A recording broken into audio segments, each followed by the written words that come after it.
The course image starts with a forum called Course Announcements.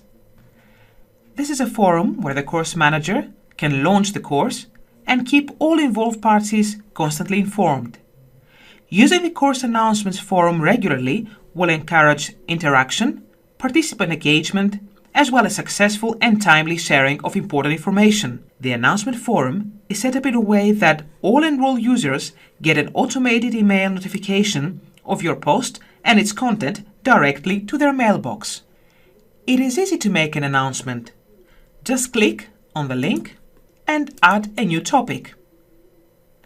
Here you can start typing the subject and the main body of the message. You can also link some of the text of the message body to a page or an activity. In order to do that, just go to the link you want, copy the address,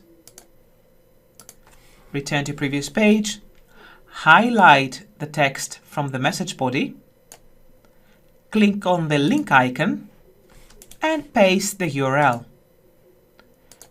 Then create link. And now you're all done. All you have to do is scroll down to the bottom of the page and click on Post to Forum. And here is your new message.